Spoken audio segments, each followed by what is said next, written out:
Sejam todos bem-vindos a mais um episódio do podcast Além da Visão, um olhar globalizado sobre a saúde ocular e a qualidade de vida. A entrevistada de hoje é formada pela Universidade Federal de Roraima, foi aluna do Dr. Rômulo, também é graduada em Direito, mas ela é uma mastologista, uma ginecologista e obstetrícia roraimense. Eu quero que Kátia faça a sua apresentação, porque senão eu vou ter que só ficar elogiando, porque ela é aquela médica que também examina, que faz uma anamnese, que acompanha, que entrega um produto de prevenção ao câncer, de prevenção em tantas outras patologias, porque ela é exemplo. E isso é o que nos inspira. Doutora Kátia, Tudo seja bem, muito Edila, bem-vinda. muito obrigada pelo convite, é uma honra, viu, estar aqui. Quero te parabenizar por esse espaço tão interessante, né, porque leva informações, troca conhecimentos, né, vai realmente além da visão e além do habitual, né, então você está de parabéns por esse espaço, muito obrigada, muito honrada por estar aqui. Doutora Kátia, se apresente aí, quantas especializações e o que é que a senhora faz como médica? Então, eu sou formada há mais de 20 anos, né, tenho a honra de dizer que sou formada aqui na Universidade Federal do nosso estado, depois eu saí. Fiz ginecologia e obstetrícia em São Paulo, fiz mastologia, fiz algumas pós-graduações depois, né, dentro da área de mastologia, porque foi realmente o que me encantou, né, e voltei. Já tem mais de 10 anos que voltei para Boa Vista, e desde então eu sou servidora do Estado, trabalho na parte privada e na parte do Estado também, né.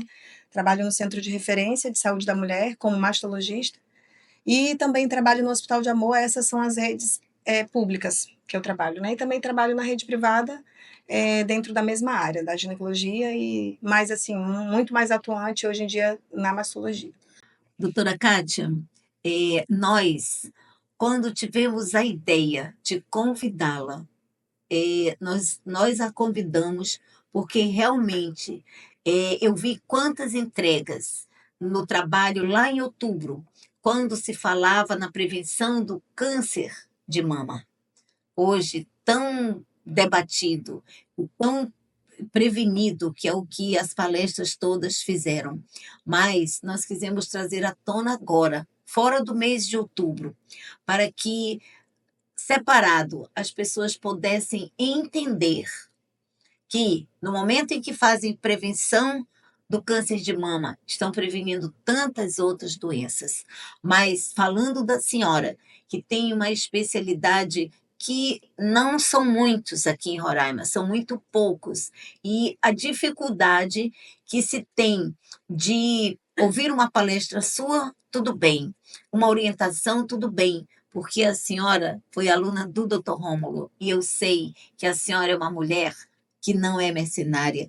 A senhora é uma mulher que entrega amor, que entrega dedicação, que entrega cuidado. E uma das coisas que mais me impacta é que a senhora vai além da expectativa do paciente, porque o paciente vai para ver um exame ginecológico e a doutora Kátia sai de lá com uma prevenção tão grande.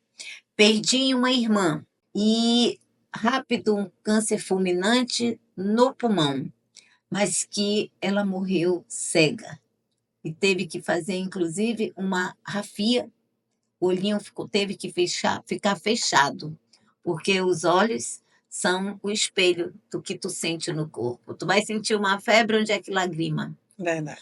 Tu tá com uma dor, os olhos. Tu quer chamar um palavrão, a gente chama calada. Mas também a gente diz eu te amo com os olhos. É verdade. E a senhora é essa médica. E o que eu estou dizendo aqui tínhamos um método PBL, né?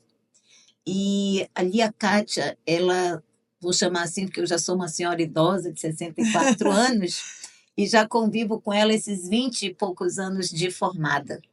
E nós temos muitos pacientes comuns, muitas senhoras idosas que vão com a senhora na rede pública, que vão no particular e que são nossas pacientes. E é muito bom saber que elas estão sendo muito bem cuidadas pela senhora. E aí, o que que eu quero hoje, fora do Outubro Rosa? Que a senhora nos diga o que que é mais eminente, o que é que tem causado. Sabemos que não tem nada muito concreto cientificamente, mas o que a gente pode fazer para amenizar essa dor? O que que nós podemos, mulher, fazer para não ter o câncer de mama? Bom, primeiramente é inevitável eu te agradecer, né? Eu preciso agradecer mais uma vez, assim, pelas tuas palavras, porque realmente você acaba me emocionando, né? Essa foto, inclusive, aqui do Dr. Rômulo, me deixa ainda mais emocionada e eu fico muito satisfeita porque eu sei que você é uma pessoa que é transparente, uma pessoa que atende muita gente, tem contato com muitas pessoas. E o fato de você dizer isso para mim me deixa muito grata e muito satisfeita, né?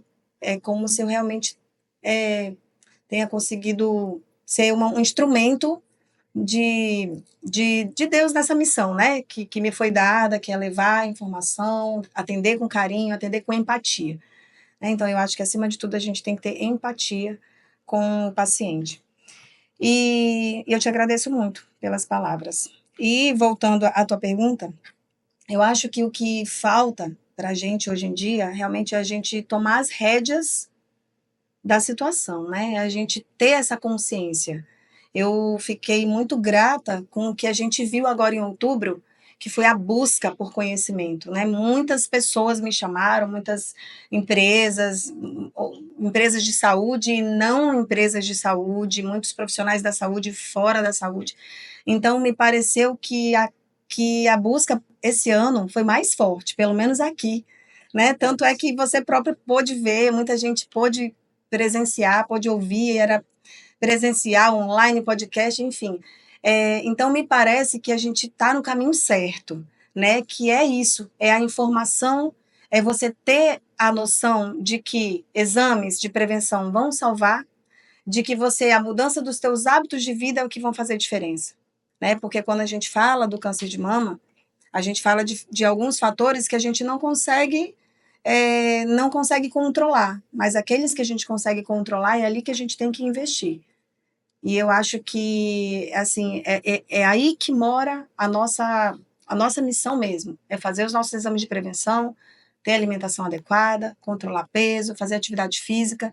Então, eu acho que é isso que está faltando. Realmente, como você disse, o câncer de mama ele não tem um fator único, mas esses fatores, eles são responsáveis por aproximadamente 30% dos casos.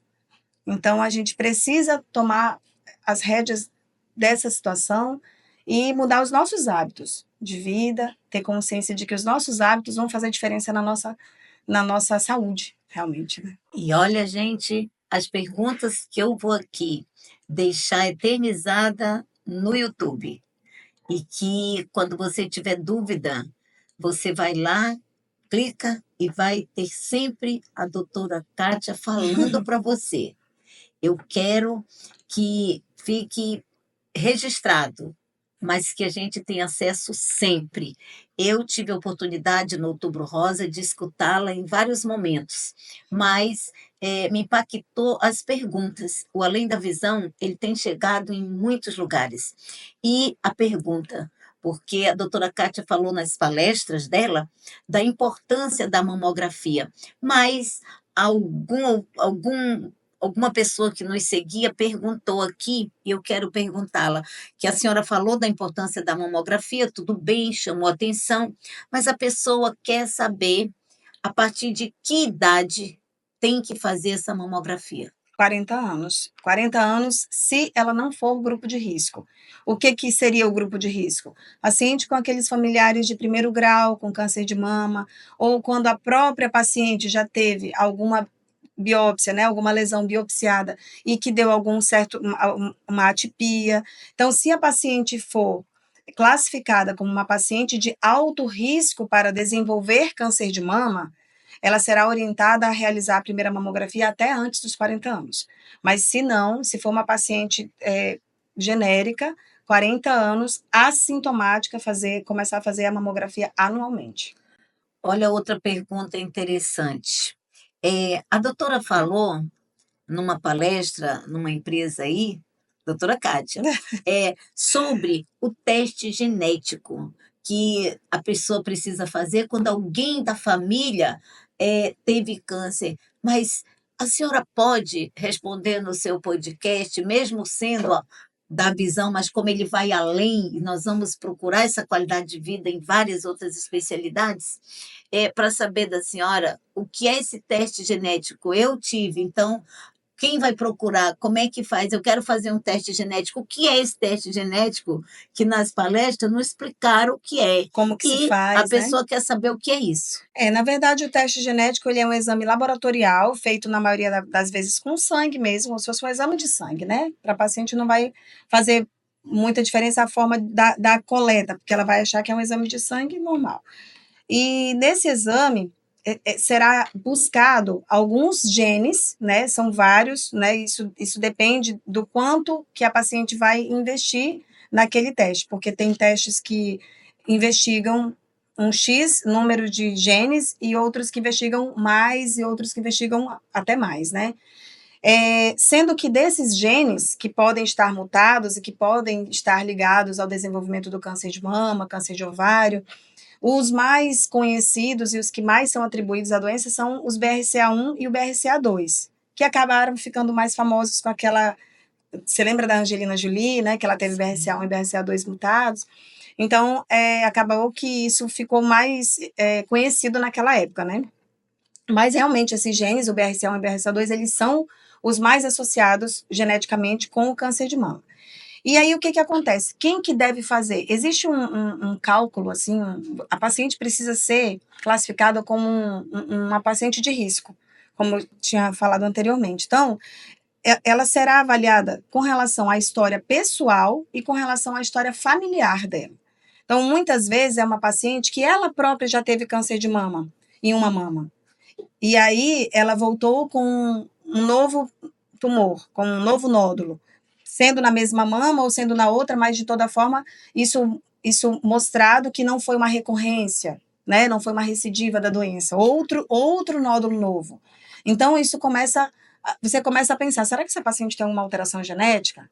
Ou, outra situação, paciente muito jovem, antes dos 40 anos, pacientes que tiveram familiares com câncer de mama, também jovens, pacientes que tiveram familiares homens com câncer de mama, pacientes que tiveram familiares de primeiro grau com câncer de mama ou câncer de ovário, ou pacientes que tiveram familiares com câncer de mama em ambas as mamas. Então, tem vários critérios que a gente utiliza para definir se aquela paciente é uma candidata a fazer esse teste, né? Por quê? Porque a gente percebe que aquela paciente é uma paciente alto risco, ou alto risco pessoal, porque ela própria já teve ou um câncer de mama anterior, um câncer de ovário, né?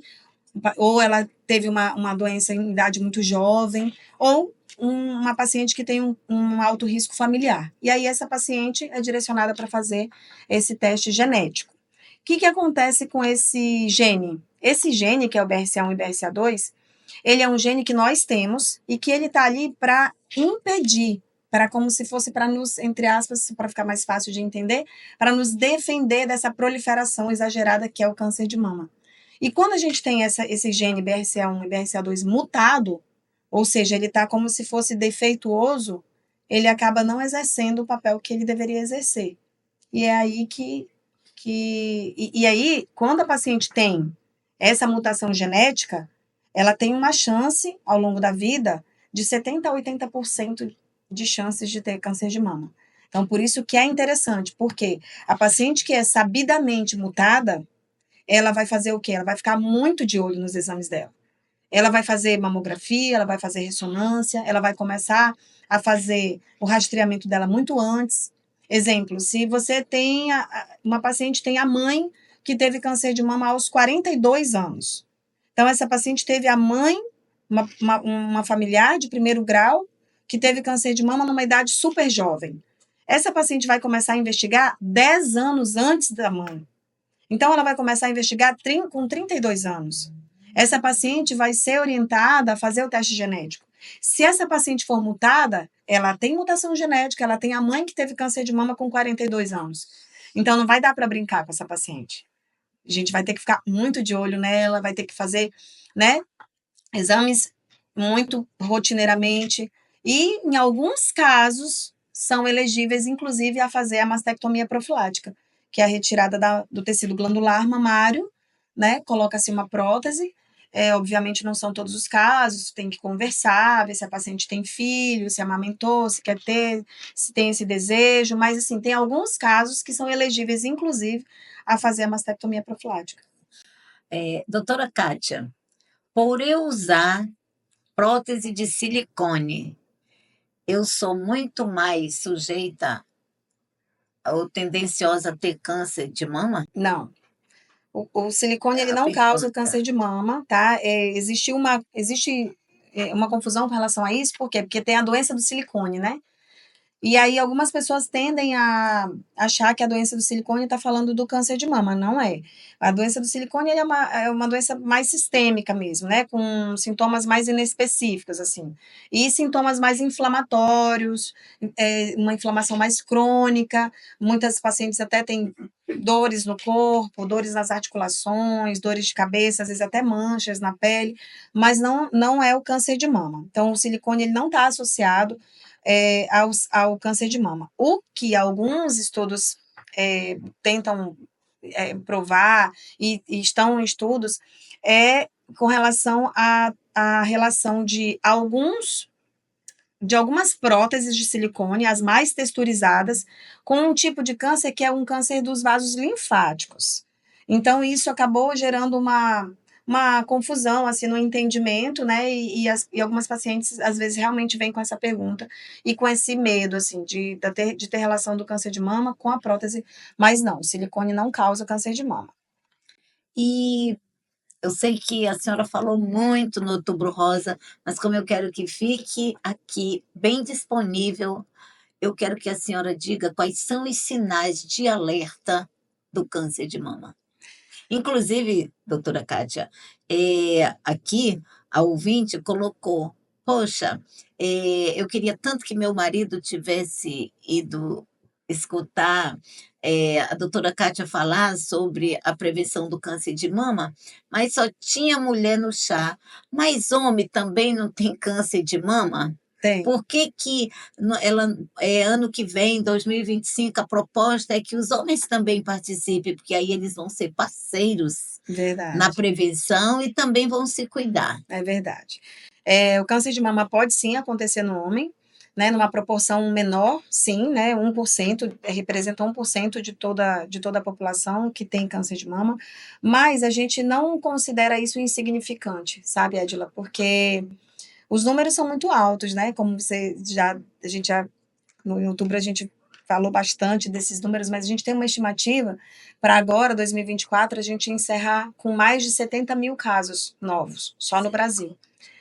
Misericórdia, né? E aí, 1% disso acaba sendo muita coisa também. E principalmente para o homem, que o homem não faz exame de rastreamento, né? Porque ele não faz parte do rastreamento. Obviamente, não se justificaria você fazer mamografia de rastreamento nos homens, né? Então, não justifica e realmente estaria. Porque é muito baixo. Mas a gente não pode desconsiderar que o câncer pode sim acontecer no homem, né? E aí, com relação aos sinais e sintomas, o que acontece? No homem, na maioria das vezes, quase que 100%, realmente vai ser o nódulo. Por quê? Porque o câncer de mama, ele começa pequenininho, quando ele ainda não é palpável. E é aí que a gente bate tanto na tecla da mamografia, né? Porque a mamografia é capaz de detectar aquelas lesões quando elas ainda são impalpáveis. E é essa a ideia, porque a chance de cura nessa fase é muito alta, certo? Então, quando aquela lesão ela se torna um nódulo já palpável, entende-se que esse tempo já foi decorrido aí em 2 anos, 3 anos, né? Mas o homem, como ele não faz mamografia, então tudo bem. Ele está, entre aspas, perdoado, né?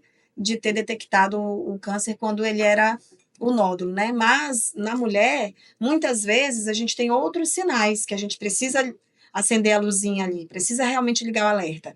E esses sinais, gente, eu costumo falar assim, olha, as pessoas me perguntam, o que eu tenho que observar na minha mão? Aí eu falo, você faz autoexame? Porque se você faz autoexame, você conhece a tua mama, tudo que ficar diferente é alerta. Tudo. Porque, Edila, olha só, pode vir como alteração de pele, somente um espessamento de pele, uma pele mais engrossada. Pode vir como se fosse uma marca, um afundamento, como se fosse um amassado, uma pele amassada, um traço, que a gente chama de retração.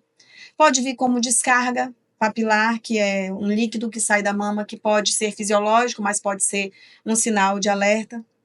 Pode vir como uma descamação, como se fosse uma coceira, a paciente pode entender que é uma alergia, e muitas vezes é, mas às vezes não é, né? E pode vir como realmente o nódulo, que muitas vezes é um cisto, uma lesão benigna, um nódulo benigno, que na maioria das vezes, mais de 70% dos nódulos que surgem, eles são benignos, graças a Deus, mas às vezes pode não ser, né?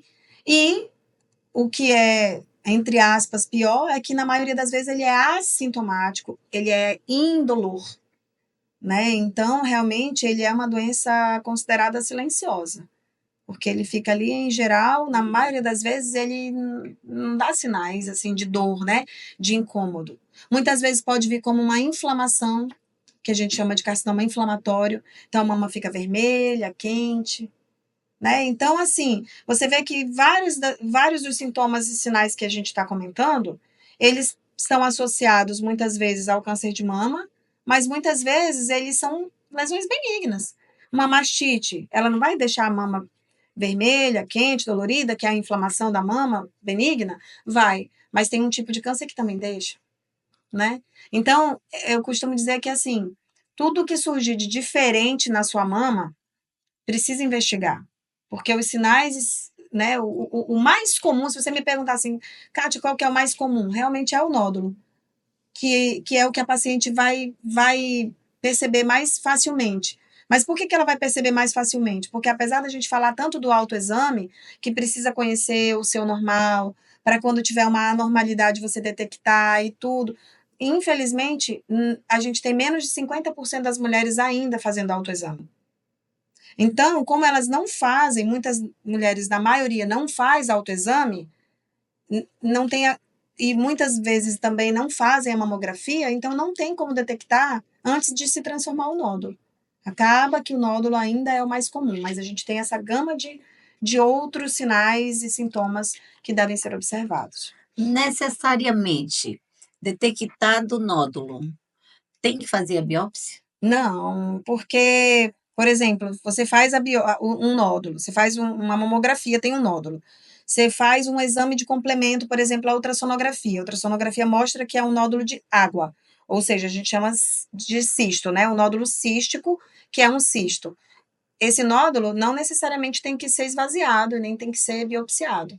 Né? Obviamente, se for um cisto com características suspeitas, com tecido sólido dentro dele, a gente vai investigar também. Mas os cistos simples, que a gente tem muitas vezes, que são decorrentes muitas vezes de alteração hormonal, muitas vezes fisiológicos mesmo, muitas vezes não precisa ser biopsiado. E tem outros nódulos também que são sólidos e que às vezes não são biopsiados, nódulos tipicamente benignos, que são classificados, a gente usa uma classificação que a gente chama de BIRADS, né? Talvez você já tenha ouvido falar. E essa classificação de BIRADS, ela é atribuída para todos os exames de mama, tanto mamografia, quanto ultrassonografia, quanto ressonância.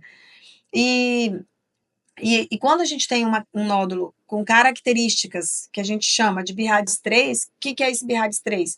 São nódulos caracteristicamente benignas. Ou seja, ele tem mais de 95% de chance de ser benigno mesmo. Então, muitas vezes, não é indicada a biópsia naquele primeiro momento. A gente pode muito bem acompanhar ele semestralmente, durante um tempo, na maioria das vezes 2 anos, e depois a gente acompanha anualmente. Agora, se ele tiver qualquer tipo de critério que fuja do tipicamente benigno, aí a gente já muda essa classificação, né, e já indica a biópsia. Em todas as palestras, a gente viu que tem muitas pessoas dando testemunho que foram curadas do câncer de mama. A nossa pergunta: quando é que esse câncer é curável?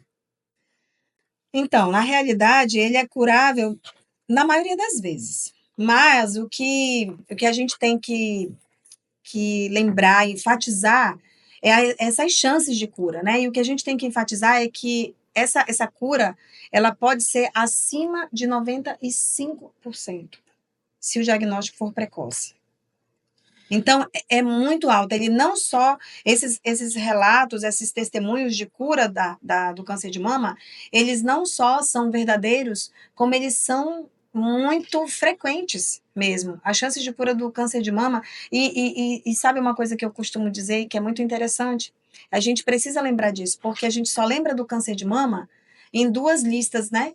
Ele é o câncer mais comum no universo feminino e ele é o câncer que mais mata, né, entre as mulheres. Então, ele realmente é o câncer mais comum entre as mulheres, perdendo apenas para o câncer de pele não melanoma. E ele é o câncer que mais mata. Mas ele também é um dos cânceres mais curáveis. Só que a gente precisa ter a nossa mudança de hábito e a gente precisa fazer os nossos exames de rotina, Anti periodicamente. Anticoncepcional. Não, ele não tem o poder de criar o câncer de mama, de desenvolver sozinho o câncer de mama, não. O que a gente tem com relação tanto ao anticoncepcional quanto com relação à terapia hormonal, que eles são fontes de hormônio, certo? Então, por exemplo, se a paciente tem uma, um nódulo suspeito, tem uma biópsia ali com uma célula típica, essa paciente ela vai ser desaconselhada a usar. Com certeza. Olha, vamos suspender essa medicação. Por quê? Porque quando a gente fala que o câncer ele é multifatorial, porque se você me perguntar assim, o que gera o câncer de mama, eu vou falar, Edila, tem tanta coisa, né? Então a gente vai falar de fatores reprodutivos, hormonais, endócrinos, hábitos de vida, comportamentais, várias coisas. E dentre essas coisas, lógico que as fontes hormonais, elas também vão somar. Então, se a paciente é uma paciente de risco, se a paciente já tem uma biópsia, se a paciente tem outros fatores de risco ali somando, a gente com certeza vai desaconselhar, porque ela vai ser um fator a mais, certo? Mas não que uma paciente diga assim. Inclusive, tenho várias pacientes que falam: Poxa, doutora, paciente com diagnóstico positivo. Doutora, será que foi o meu anticoncepcional? Eu tomei anticoncepcional por tantos anos, a paciente se culpa por isso. Eu falo: Não, não, não. Tire esse peso das suas costas, né? Porque se fosse assim, a gente ia ter um estudo mostrando que várias pacientes que fizeram uso de anticoncepcional durante tanto tempo tiveram câncer de mama. E não é isso que acontece. Mas, repito, né? Em alguns casos a gente desaconselha tanto a terapia hormonal quanto o uso de anticoncepcional por tempo prolongado, mas isso são casos pontuais. Ele puramente, ele não vai desenvolver o câncer de mama, não. Doutora, tem alguma pesquisa, algum estudo científico, paciente diabético que desde sempre, 40, 30, 50 anos diabético, que toma muita medicação por uso contínuo, eh, isso aí causa algum tipo de câncer? Não, câncer de mama não. O que a gente tem, assim, são as comorbidades, né? Então, por exemplo, o paciente tem diabetes, né? O paciente tem hipertensão. Obviamente, esse paciente, ele vai ser um paciente com uma imunidade reduzida, né? Então, assim como aquele paciente obeso, paciente que tem um estado inflamatório crônico, né? O paciente... Então, novamente, volta-se a falar dos fatores de risco, né? Então, assim, quando a gente fala, por exemplo, de imunidade, a gente tem que lembrar que muitas outras coisas reduzem isso. Não só a questão alimentar, não só a questão de atividade física, né? Mas a questão das comorbidades, onde o diabetes é uma das mais frequentes, isso daí vai diminuir, sim, a questão da imunidade dele, né? A questão vascular pode ser interferida com relação ao diabetes, né? Então, a gente vai ter essa fragilidade. Então, isso pode se somar, mas também não o diabetes não vai ser atribuído ele a um causador do câncer de mama, não. Políticas públicas, municipal, estadual, federal. O que fazer um paciente comum, sem plano de saúde, para ter acesso aos serviços de prevenção do câncer e aos serviços também de tratamento do câncer? Hoje a gente tem a orientação, né, existe o fluxo, né, das unidades básicas e o CPCOM. O CPCOM ele fica ali ao lado da Vila Olímpica, né, e esses são os órgãos municipais. Então, o CPCOM, ele é como se ele já fosse uma referência da unidade básica de saúde. E, falando do estado, a gente tem o Centro de Referência de Saúde da Mulher e a gente tem hoje também o Hospital de Amor. Todos esses serviços, eles são públicos, né? E cada um, obviamente, tem suas formas de agendamento. No centro de referência, se a paciente existe um. Hoje em dia, ela consegue marcar a mamografia até sim, porque tem um formulário, que é o formulário Cismama, é o formulário do Ministério da Saúde mesmo, né? Mas hoje, e antigamente era exigido ele, somente se fosse ele. Mas hoje em dia, até se a paciente chegar com um receituário, um pedido médico no receituário, ela consegue fazer. Ela consegue agendar no Centro de Referência de Saúde da Mulher, que fica na Capitão Júlio Bezerra também. E a gente tem o Hospital de Amor, né, que é um hospital filiado ao Hospital de Câncer de Barretos, né, é uma das filiais, né, essa rede de Hospital de Amor, acho que você conhece, né, ligado ao Hospital do Câncer. Então, eles têm várias filiais no Brasil inteiro. E aí, aqui a gente tem, vai fazer 3 anos, né, que a gente tem o Hospital de Amor aqui também. Ali, no Hospital de Amor, como que é o fluxo da unidade? Se a paciente tiver 40 anos, ela nem precisa ter pedido médico. A paciente tem 40 anos e vai realizar a mamografia de rotina, ela chega lá com o seu documento pessoal e faz. Agenda, muitas vezes faz até no mesmo dia. E o tempo de entrega do resultado desse exame é demorada? No Hospital de Amor, eu acho que é em torno de 15 a 20 dias. E no centro de referência, eu acho que também. Hoje em dia, já tem essa facilidade, assim, antigamente demorava um pouco mais, né? Mas hoje em dia tem uma entrega um pouco mais rápida, porque tanto um quanto o outro, eles fazem a entrega no celular, né, nos aplicativos. Então, eles entregam laudo nos aplicativos, imagens nos aplicativos. Nem o Hospital de Amor, nem o Centro de Referência entregam mais, né? Hoje em dia, eu ainda estou me acostumando, para falar bem a verdade, né? Eu gosto do filme, eu gosto de ver, sabe? O filme, a famosa chapa, né? Então, na minha formação, eu fui muito acostumada com isso e hoje em dia é tudo no sistema, né? Mas a gente tem que evoluir, né? Tecnologicamente, né? E com o passar do tempo, a gente precisa evoluir. Então, os dois serviços que são os principais, eles já entregam dessa forma. Tem o CDI também, a gente também tem mamografia no CDI, que fica ali próximo do Hospital Geral, né, na Brigadeiro Eduardo Gomes, que é o Centro Diagnóstico de Imagem, ele também faz mamografia e também faz parte da rede pública. E com relação, assim, a biópsias, né, isso a gente está falando de mamografia. Você que tem 40 anos, que quer realizar sua mamografia de rotina, né, então procurar um desses serviços, Unidade Básica de Saúde, Hospital de Amor, Centro de Referência, né, você vai conseguir realizar.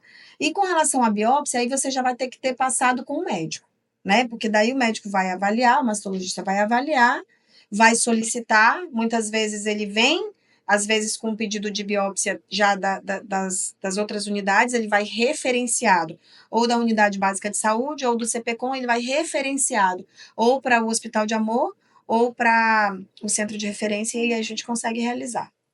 Doutora Kátia, uma pergunta mesmo do leigo, né? Você, quando precisa, não é muito tempo, um mês, mesmo 20 dias, não é muito tempo para entrega de um exame desse que pode É, salvar uma vida? Que é. eu vejo assim, como eu tenho plano de saúde, eu vou ali no CCRX, eu faço meu 2 dias depois exame, recebe, né? com 24 horas eles já entregam. É, E eu vejo, conheço muitas pessoas que tiveram câncer, que descobriram rápido e houve a cura. Então, às vezes, eu vejo que, né, é uma proposta de profissionais da saúde de que se consiga entregar mais rápido, é. porque O que a gente tem é assim, graças a Deus a gente tem uma afinidade, né? E isso eu acho que faz muita diferença. Tanto a questão do interprofissionalismo ali, né? Do multiprofissional, daquela equipe entrosada, quanto a questão da empatia mesmo. Então, o que que acontece? Se a paciente tem um nódulo, por exemplo, o paciente vai fazer mamografia já pedida pelo mastologista. Exemplo, eu atendi a paciente, vi que era um nódulo suspeito, né? Liguei o alerta. Aquela paciente ela já não vai seguir o fluxo normal, porque o meu alerta já está ligado. Então, o meu pedido ele já vai assim, urgente. Paciente faz, eu já ligo na radiologia. Ó, libera esse laudo rapidinho para mim. Estou precisando dele com urgência, não sei o que tal, né? Então, essa paciente, ela vai receber ali 2 dias, 3 dias, estourado uma semana.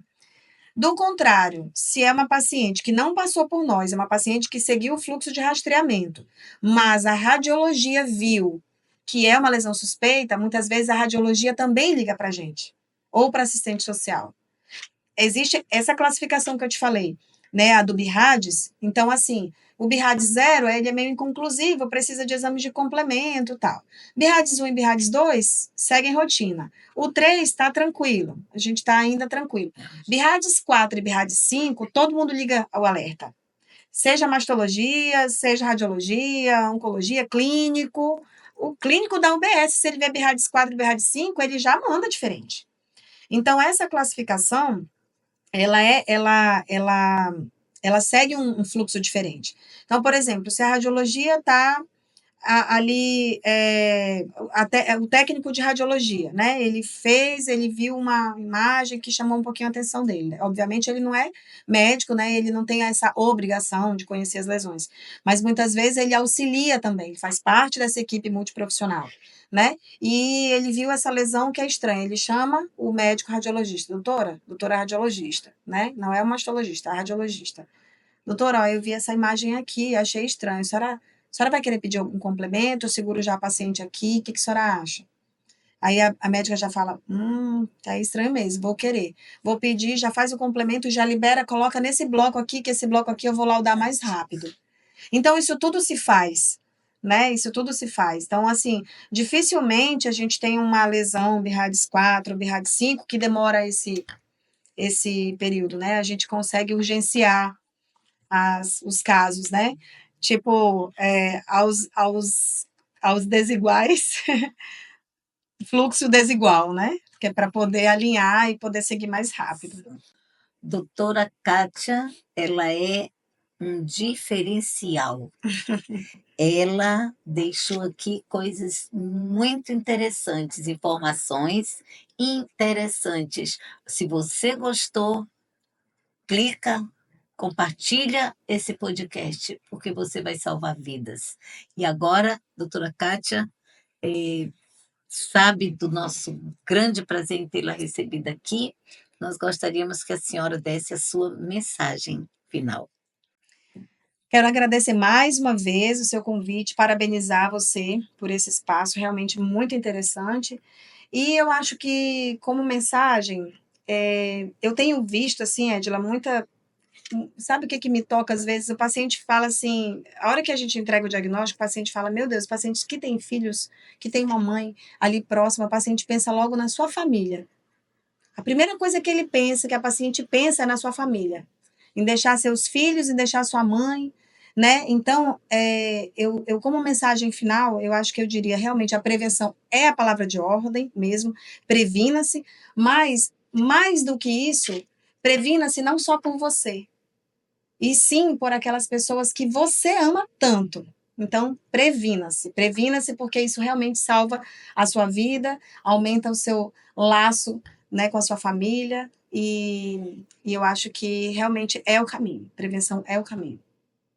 Aos nossos seguidores, todas essas informações entregue com muita propriedade. Siga-nos, compartilhe, faz um like aí, para que nós continuemos a prestar todas essas informações de interesse público.